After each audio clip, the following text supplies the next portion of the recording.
اعوذ باللہ السمیع العلیم من الشیطان الرجیم بسم اللہ اولہ و آخرہ۔ ابھی تک ہم نے یہ سمجھا ہے کہ بنی اسرائیل اور بنی اسماعیل یہ آپس میں قریبی رشتہ دار ہیں، فرسٹ کزنز ہیں ایکچولی۔ لیکن سوال یہ پیدا ہوتا ہے کہ یہ رشتہ داری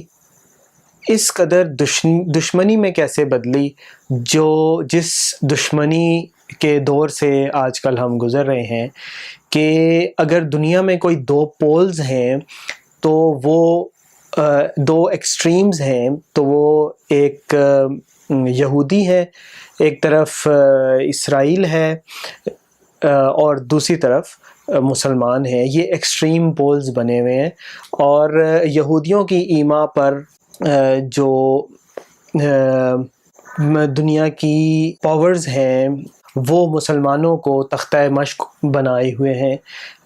چاہے وہ عراق ہو، لیبیا ہو، شام ہو، فلسطین ہو، ایون کشمیر کے اندر بھی جو ظلم و ستم ہے اس کے اندر بھی انڈائریکٹلی یا ڈائریکٹلی بھی اب تو ان کی سپورٹ موجود ہے۔ تو یہ کیا ہوا، یہ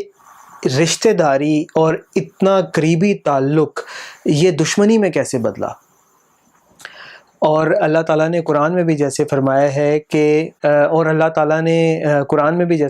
ہے کہ مسلمانوں کے ساتھ دشمنی میں تم سب سے زیادہ جس کو پاؤ گے وہ ہے کھلا شرک کرنے والے، یعنی بتوں کی پوجا کرنے والے، اور دوسرے وہ جو یہودی خود کو کہتے ہیں یہود، یعنی کہ اور یہی آپ دیکھ لیں اس وقت مسلمانوں کے ساتھ سب سے زیادہ دشمنی پاکستان کے کیس میں انڈیا کرتا ہے، یعنی وہ بتوں کو پوجنے والے ہیں، اور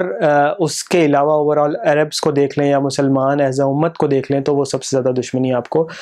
یہود میں نظر آئے گی، جو اس وقت یہود قوم ہے۔ یہ دشمنی کیسے بلڈ ہوئی، یہ ہوا کیا آخر؟ اس لاجک کو سمجھنے کے لیے ہمیں دنیا کی پولیٹکس سمجھنی پڑے گی۔ دنیا کی پولیٹکس نہیں بلکہ ہمیں کائنات کی پولیٹکس سمجھنی پڑے گی۔ اس کائنات میں ایک اکیلا اللہ مالک ہے، وہ رب ہے، وہی اول ہے، وہی آخر ہے۔ سب سے پہلے کوئی چیز موجود تھی اس دنیا میں تو وہ اللہ تبارک تعالیٰ کی ذات تھی، اور سب سے آخر میں جو چیز رہے گی اس دنیا میں، اس کائنات میں، وہ اللہ رب العزت کی ذات ہوگی۔ یہ ایک حقیقت ہے۔ اللہ تعالیٰ نے اس دنیا کے اندر جتنا کچھ بھی موجود ہے وہ سب کچھ بنایا ہے۔ ہر چیز اللہ تعالیٰ کی مخلوق ہے، چاہے وہ فرشتے ہوں، جنات ہوں، انسان ہوں، پرندے ہوں، پہاڑ ہوں، گلیکسیز ہوں، سورج، چاند، ستارے، any thing and every single thing, every particle and beyond, جو کچھ بھی اس دنیا میں کائنات میں ہے یہ سب کچھ اللہ تعالیٰ کی کریشن ہے، یہ سب کچھ اللہ تعالیٰ کا بنایا ہوا ہے۔ اب اللہ تبارک و تعالیٰ کی ذات کے اوپر تو کوئی اختلاف نہیں ہے، وہ موجود ہے اور ہمیشہ رہے گا۔ ابلیس بھی اللہ تعالیٰ کو مانتا ہے، اس کو معلوم ہے کہ اللہ تعالیٰ موجود ہے۔ لیکن جب اللہ تعالیٰ نے کریشنز کی تو ان کریشنز کے اندر اللہ تعالیٰ نے خود لمیٹیشنز رکھی۔ ظاہر ہے اللہ تعالیٰ کی ذات تو مکمل ہے، نہ اس کو نیند آتی ہے، نہ اس کو اونگ آتی ہے، نہ اس کو بھوک لگتی ہے، نہ اس نے کسی کو جنا، نہ وہ جنا گیا، نہ اس کی کوئی فیملی ہے، نہ اس کی کوئی لمیٹیشن ہے۔ اللہ تعالیٰ کی ذات کمپلیٹ ہے، بالکل کمپلیٹ ہے، ہر عیب سے، ہر لمیٹیشن سے پاک ہے۔ لیکن اللہ تعالیٰ نے جو مخلوقات بنائی ہیں، ظاہر ہے اللہ تعالیٰ نے ان کو ایز اے مخلوق بنایا ہے، وہ اللہ تعالیٰ سے کمتر ہیں۔ ہر لحاظ سے کمتر ہیں، ان کی لمیٹیشنز ہیں، اور اللہ تعالیٰ کے تابع ہیں وہ لوگ، وہ تمام مخلوقات۔ اب اللہ تعالیٰ نے جو سب سے پہلے چیز بنائی وہ تھا لوح و قلم، اور اللہ تعالیٰ نے پھر قلم کو حکم دیا کہ اب لکھو، قلم کے قیام سے لے کر، قلم کی تخلیق سے لے کر قیامت تک جو کچھ ہونے والا ہے وہ سب لکھو۔ لوح و قلم کے کریشن کے بعد اللہ تعالیٰ نے فرشتوں کو بنایا۔ اب فرشتے ایک ایسی مخلوق ہے جن کو اللہ تعالیٰ نے عقل دی ہے، اللہ تعالیٰ نے ان کو ایبلٹی دی ہے کہ وہ کسی کام کو ایک سمجھ بوجھ کے ساتھ سر انجام دے سکیں۔ پھر اللہ تعالیٰ نے جانور بنائے اور بہت ساری مخلوقات اللہ تعالیٰ قرآن میں کہتا ہے اللہ تعالیٰ نے بنائی ہیں جن کے بارے میں ہم نہیں جانتے۔ اب یہ ساری مخلوقات جو اللہ تعالیٰ نے بنائی یہ سب اللہ تعالیٰ کے حکم کے تابع تھیں، اور اللہ تعالیٰ جیسے سورہ رحمان میں کہتا ہے کہ النجم والشجر یسجدان، کہ اللہ تعالیٰ کو جو ستارے ہیں اور درخت ہیں وہ اللہ تعالیٰ کو سجدہ کرتے ہیں۔ اس کے علاوہ بھی قرآن مجید میں یہ بتایا گیا ہے کہ اس کائنات کی ہر چیز اللہ تعالیٰ کی عبادت میں لگی رہتی ہے، اور ہر ایک چیز کو، ہر ایک جاندار کو اللہ تعالیٰ نے اس کی عبادت کا طریقہ سکھا دیا ہے، وہ اپنا اپنا طریقہ جانتے ہیں، ہر ایک مخلوق اپنا اپنا عبادت کا طریقہ جانتی ہے۔ اب آپ خود سوچیں کہ ایک مشین ہے، وہ ایک خاص کام کرتی ہے، آپ اسے کہتے ہیں کہ ڈرل کرو دیوار میں، تو وہ دیوار میں ڈرل کرے گی اگر وہ ڈرل مشین ہے۔ جب آپ اسے اٹھائیں گے، پریس کریں گے، وہ ڈرل کرے گی، ٹھیک ہے، کیونکہ وہ ڈرل ہی کر سکتی ہے، اس کے اندر ایبیلٹی نہیں ہے کہ وہ ڈینائی کرے آپ کے اس چیز کو۔ خراب ہو گئی تو اور بات ہے،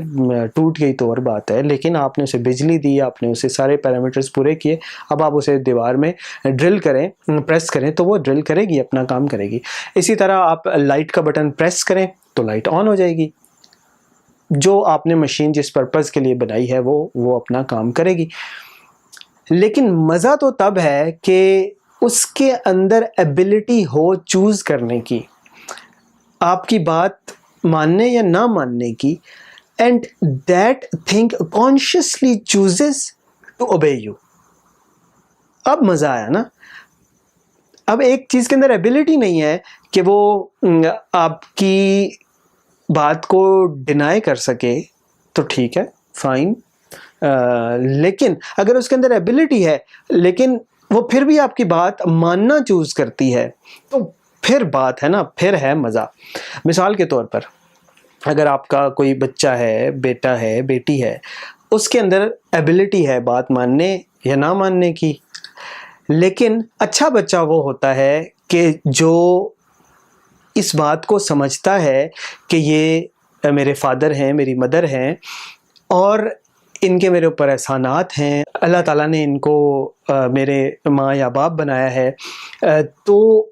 اب وہ کانشیسلی جب آپ اسے کوئی کام کہتے ہیں، محبت کے ساتھ، آپ کے ساتھ ایک تعلق کی بنا پر، آپ کی اولاد ہونے کی بنا پر کانشیسلی اس بات کو مانتا ہے اور آپ کا کام کرتا ہے، آپ کو پانی پلاتا ہے، آپ کو دباتا ہے، آپ کا کوئی بھی آپ اسے کام کہیں وہ کرتا ہے۔ تو اس کے اندر ایک لطف ہے، اور اس کے اندر اس بچے کی بھی سعادت مندی ہے۔ اسی طرح اللہ تعالیٰ کی جو ساری کی ساری مخلوقات تھیں اب تک، ان کے اندر یہ ایبلٹی نہیں تھی، چاہے وہ جانور ہوں، چاہے فرشتے ہوں، کہ وہ اللہ تعالیٰ کی بات کو نہ مانے۔ اب اللہ تعالیٰ نے ایک مخلوق بنانے کا فیصلہ کیا کہ جس کے اندر یہ ایبلٹی ہو کہ وہ بات نہ مانے، تو پھر اللہ تعالیٰ اس مخلوق میں سے بات ماننے والوں کو، یہ چوز کرنے والوں کو کہ وہ اللہ تعالیٰ کی عبادت کریں، اللہ تعالیٰ کا حکم مانیں، کانشیسلی اللہ تعالیٰ کی عظمت کو، بڑائی کو، الوہیت کو ایمبریس کریں، مانیں، اور پھر اللہ تعالیٰ کی عبادت کریں اور اس کا حکم بجا لائیں۔ تو اللہ تعالیٰ نے پھر جنات کو پیدا کیا۔ جنات کے اندر اللہ تعالیٰ نے یہ عقل بھی رکھی، سمجھ بوجھ بھی رکھی، ان کے اندر جو لمیٹیشنز تھیں وہ فرشتوں کی طرح نہیں تھیں، لمیٹیشنز ان کے جانوروں کی طرح تھیں، یعنی کہ فرشتوں کو ایک جگہ سے دوسری جگہ جانے کے لیے گاڑی کی ضرورت نہیں ہوتی، فرشتوں کو ایز سچ کھانے پینے کی ضرورت نہیں ہوتی، فرشتے نور کی مخلوق ہیں اور بس اللہ تعالیٰ کے حکم سے وہ چلتے ہیں۔ لیکن جو جنات تھے ان کی لمیٹیشنز تھیں جانوروں کی طرح کی، کہ وہ کھانا پینے کی ضرورت پڑتی تھی انہیں، اسی طرح ان کی اولاد ہوتی ہے، ان کا پورا ایک لمیٹیشنز، ایک ان کا لائف سٹائل ہے پورا، اسی طرح انہیں رہنے کے لیے ایک جگہ کی ضرورت ہوتی ہے۔ تو اللہ تعالیٰ نے زمین کے اوپر جنات کو پیدا فرمایا۔ اب جنات جو تھے وہ چوز کر سکتے تھے کہ اللہ تعالیٰ کی اطاعت کریں یا اللہ تعالیٰ کی نافرمانی کریں، لیکن ان کو بتا دیا گیا کہ یہ صحیح راستہ ہے اور یہ غلط راستہ ہے، یہ اللہ تعالیٰ کی فرما برداری کا راستہ ہے، یہ اللہ تعالیٰ کی نافرمانی کا راستہ ہے۔ جنات نے اوور آل موسٹلی اللہ تعالیٰ کی نافرمانی کو چوز کیا، زیادہ تر جنات جو ہیں وہ اللہ تعالیٰ کی نافرمانی کے راستے پر چلے۔ زمین کی مخلوق تھی تو زمین کے اوپر انہوں نے فساد برپا کر دیا اور زمین کو ایک جنگ و جدل کا، لڑائی جھگڑے کا، ایک فتنے کا جو ہے وہ مسکن بنا دیا، سوائے ایک جن کے۔ ایک جن ایسا تھا کہ اس نے اللہ تعالیٰ کی فرما برداری اور اللہ تعالیٰ کی اطاعت کو چوز کیا، اس نے اللہ تعالیٰ کی عبادت کی، اور کہتے ہیں کچھ حکایات کے مطابق کہ اس جن نے زمین کا کوئی بھی ذرہ اور زمین کا کوئی بھی ایسا حصہ نہیں چھوڑا جہاں پر اس نے اللہ تعالیٰ کو سجدہ نہ کیا ہو۔ اس کی اس عبادت کی بنیاد پر اور اس کی اللہ تعالیٰ کی اس اطاعت کو چوز کرنے کی بنیاد پر اللہ تعالیٰ کے ہاں اس کے رینکس ہائی ہوتے گئے، حتیٰ کہ وہ گریجولی اپنے رینک میں اوپر جاتا جاتا جاتا جاتا فرشتوں کی صفوں میں شامل ہو گیا، اور فرشتوں کی صفوں میں بھی پھر گریجولی رینک میں اوپر جاتے جاتے جاتے جو بالکل اللہ تعالیٰ کے قریبی فرشتے تھے ان کی صفوں میں شامل ہو گیا۔ اب جب بھی انسان کو ترقی ملتی ہے، یا اس کیس میں جن ہے، تو جب اس کو ترقی ملی، اس کو بڑائی ملی، اس کو عزت ملی، اور اس نے دیکھا کہ میں ایک فرشتوں کے مقابلے میں سیکنڈری مخلوق ہونے کے باوجود، لمیٹیشنز والی مخلوق ہونے کے باوجود فرشتوں کی صف میں شامل ہو گیا ہوں، اللہ تعالیٰ کے اتنے قریب ہو گیا ہوں، اللہ تعالیٰ کے مقرب فرشتوں میں شامل ہو گیا ہوں، فرشتہ نہیں بنا لیکن ان کے ساتھ اٹھنا بیٹھنا ہو گیا، تو اب نیچرلی اس کے اندر ایک پرائیڈ آ گیا، اس کے اندر ایک فخر آ گیا کہ میں کچھ بہتر ہوں، میں کچھ باقیوں سے عظیم ہوں، میں کچھ اچھا ہے مجھ میں۔ تو یہ چیز جو ہے وہ اللہ تعالیٰ تو خالق کائنات ہے، عالم الغیب ہے، اللہ تعالیٰ کو یہ چیز نظر آ رہی تھی کہ اب یہ جو اتنا قریب جن ہے اس کے اندر بھی یہ شارٹ کمنگ ڈیولپ ہو رہی ہے۔ اب اس کے بعد اللہ تعالیٰ نے فیصلہ کیا کہ اللہ تعالیٰ زمین پر ایک اور مخلوق کو بنائے گا، اور اس مخلوق کا نام تھا انسان۔ اور قرآن پاک میں جیسے متعدد جگہوں پر ہے کہ اللہ تعالیٰ نے فرشتوں سے اس کا ذکر کیا، انی جاعل فی الارض خلیفہ، کہ میں زمین میں اپنا ایک نائب بنانے والا ہوں۔ اب یہ چیز نیچرلی ایگزسٹنگ مخلوقوں کے لیے ایک تھوڑی سی کمپٹیٹیو سچویشن اختیار کر گئی، اور اللہ تعالیٰ کا نائب زمین میں آنا تھا، تو اس کا مطلب نیچرلی یہ تھا کہ باقی جو ایگزسٹنگ مخلوقات ہیں وہ ایک ان کا لیول تھوڑا سا چینج ہوگا،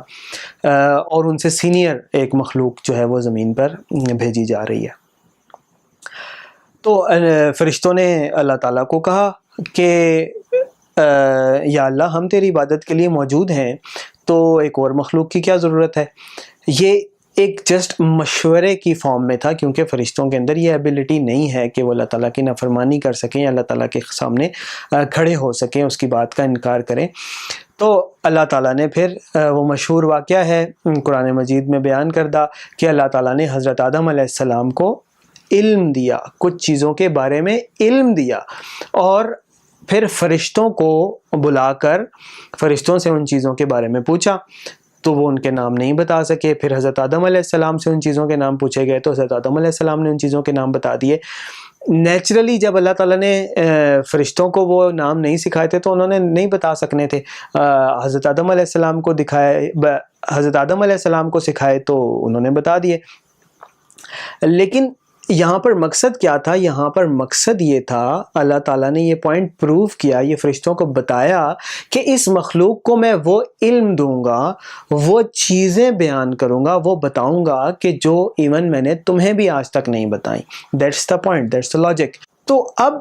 اس کے بعد جب یہ پروو ہو گیا کہ حضرت آدم علیہ السلام کو اللہ تعالیٰ زیادہ علم دینے والا ہے اور زیادہ بہتر ایک ڈیزگنیشن دینے والا ہے، تو اللہ تعالیٰ نے اب حکم دیا کہ اب تم لوگ آدم علیہ السلام کو سجدہ کرو، سجدہ تعظیمی کرو۔ یہ سجدہ تعظیمی جو ہے یہ شریعت محمدیہ میں ناجائز ہو گیا ہے، منع ہو گیا ہے، حرام ہو گیا ہے، یہ ایک شرک کی فارم قرار دی گئی ہے شریعت محمدیہ میں۔ اس سے پہلے کی شریعتوں میں کیس ٹو کیس اللہ تعالیٰ نے اس کو گنجائش رکھی تھی کہ یہ ایک تعظیم کی فارم تھی۔ اب یہ بالکل بھی جائز نہیں ہے شریعت محمدیہ میں، یہ اگر کوئی کرے گا اس طرح سے تو وہ شرک اکبر میں شمار ہوگا۔ Anyways back to the point, اب اللہ تعالیٰ نے جب حکم دے دیا فرشتوں کو کہ آدم علیہ السلام کو سجدہ کرو، سجدہ تعظیمی کرو، ان کی رسپیکٹ شو کرو ان کے سامنے، تو فرشتے ان کے اندر تو ایبلٹی نہیں تھی اللہ تعالیٰ کی بات نہ ماننے کی، انہوں نے فوراً آنن فانن حضرت آدم علیہ السلام کو سجدہ کر دیا۔ اب ابلیس جو ہے وہ اس کے اندر ایک بیماری آ چکی تھی، ایک تکبر غرور آ چکا تھا۔ اس نے دیکھا کہ بھائی میرے سے سینئر کوئی آ رہا ہے، تو اب اس کے اندر جیلسی بھی آ گئی اور وہ تکبر بھی اس کا جاگ گیا، اور اس نے فوراً کہا کہ اللہ تو نے مجھے آگ سے پیدا کیا ہے، اس کو تو نے مٹی سے گارے سے پیدا کیا ہے، تو یہ تو مجھ سے حقیر مخلوق ہے، میں تو اس کو سجدہ نہیں کروں گا۔ اب اللہ جل جلالہ، عظیم الشان اللہ، خالق و مالک اللہ، رازق و خالق اللہ، حلیم و کبیر اللہ اور سمیع البصیر اللہ، وہ عظیم اللہ، جب اس نے ابلیس جو موجود بھی نہیں تھا اس کو پیدا کیا اور اس کو عزت بخشی اور اس کو مقرب فرشتوں میں شمار کیا، اس کو یہ چیز راس نہیں آئی، تو وہ اللہ کے سامنے کھڑا ہو گیا، اس اپنی عزت کا، اپنی اس مقام کا لاج نہ رکھ سکا۔ تو اب ظاہر ہے اللہ تعالیٰ کی شان کے میں گستاخی کی اس نے، تو اس کا انجام کیا ہونا تھا؟ اللہ تعالیٰ نے اس کو اپنی درگاہ سے، اپنے دربار سے نکال دیا، دفع کر دیا، اور اس کو قیامت تک کے لیے ملعون قرار دے دیا، اور اب وہ جو ہے دنیا میں دندناتا پھرتا ہے، اور وہی انسان جس سے اس نے جیلسی کی تھی اور اس کو سجدہ نہیں کیا تھا، اس کو گمراہ کیے پھرتا ہے، اور اس نے اللہ تعالیٰ کے سامنے یہ دعویٰ کیا تھا کہ میں ان کو گمراہ کروں گا، تیرے رستے سے روکوں گا، لیکن اللہ تعالیٰ نے بھی دعویٰ کیا تھا کہ ان میں جو میرے بندے ہوں گے تو انہیں گمراہ نہیں کر سکے گا، اور یہ ایک بیٹل سٹارٹ ہو گئی۔ اب ابلیس اس دن سے، تخلیق آدم کے دن سے لے کر آج تک آدم اور اس کی اولاد کو گمراہ کیے جا رہا ہے۔ ہر وہ چیز جو اللہ تعالیٰ نے آدم کے لیے اچھی رکھی ہے اس کو برا کر کے بتاتا ہے، اور جو چیز اللہ تعالیٰ نے آدم کے لیے منع کی ہے، آدم کے لیے بری ہے، اس کو اچھا کر کے دکھاتا ہے۔ اور نفس کے بندے، ابلیس کے بندے اس کی باتوں میں آ کر اس کو صحیح سمجھ کر اس کی ملمہ کاری میں آ کر اس کی ایک فالس پریزنٹیشن میں آ کر غلط چیزوں کو چوز کرنے لگ جاتے ہیں، اور اللہ تعالیٰ نے جو اچھی چیزیں انسانوں کے لیے رکھی ہیں ان کو چھوڑ کر اپنا نقصان کرنے لگ جاتے ہیں۔ دنیا میں بھی اپنا نقصان کرتے ہیں، اور اس کی بیس پر آخرت میں بھی ان کو ابلیس کے ساتھیوں میں اٹھایا جائے گا، شیطان کے ساتھیوں میں اٹھایا جائے گا، یعنی اللہ کے دشمنوں میں اٹھایا جائے گا، اور پھر ان کا ٹھکانہ جہنم ہوگا۔ اب یہ ساری بات بتانے کا مقصد کیا ہے؟ یہ بتانے کا مقصد یہ ہے کہ that's where the politics of the universe start. اس سے پہلے there was no politics, there was اللہ سبحانہ و تعالیٰ، دیر واز اینجلس اور پھر جانور، there was no politics before the creation of جنس۔ جنات کی کریشن کے بعد obviously there must be politics within جنات، بٹ انٹر مخلوقات کوئی پالیٹکس نہیں تھی، کوئی رفٹ نہیں تھی۔ اب انسان کی تخلیق کے بعد اور واقعہ آدم کے بعد یہاں پر not international politics, universal politics start.